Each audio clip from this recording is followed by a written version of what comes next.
আলোচনা করার যোগ্যতা আমার নেই।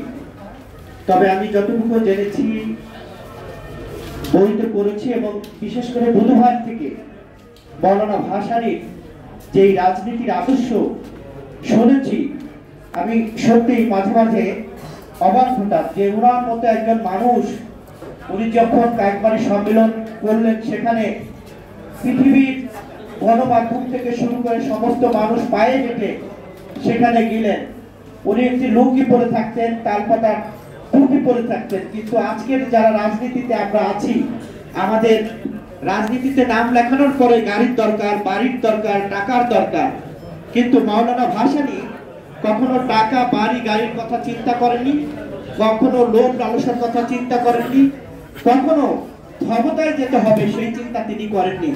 তারপরও মাওলানা ভাসানী এশিয়া মহাদেশের সকলের নেতার নেতা। আজকে বাংলাদেশের রাজনীতির যে সংকট তৈরি হয়েছে, এই সংকট থেকে পরিত্রাণের একটি উপায় আমি মনে করি, সেটি হলো যদি আমরা মাওলানা ভাসানীর আদর্শকে স্মরণ করি, লালন করি, তাহলে হয়তোবা এই যে সংকট কেটে যাবে।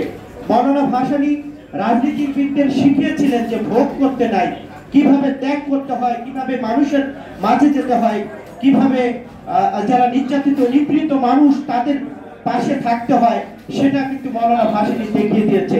আজকে আমি দুদুভাই সহ যারা জাতীয় নেতৃবৃন্দ আছেন তাদেরকে অনুরোধ করব, আমরা যারা নতুন প্রজন্মের রাজনৈতিক কর্মী, মাওলানা ভাসানীর জীবনী নিয়ে আমাদের মাঝে আপনারা এমন একটি প্রোগ্রাম করবেন, যে প্রোগ্রাম থেকে আমরা মাওলানা ভাসানীর জীবনী শিখে বাংলাদেশের রাজনীতিতে একটি নতুন ধারা সৃষ্টি করতে চাই।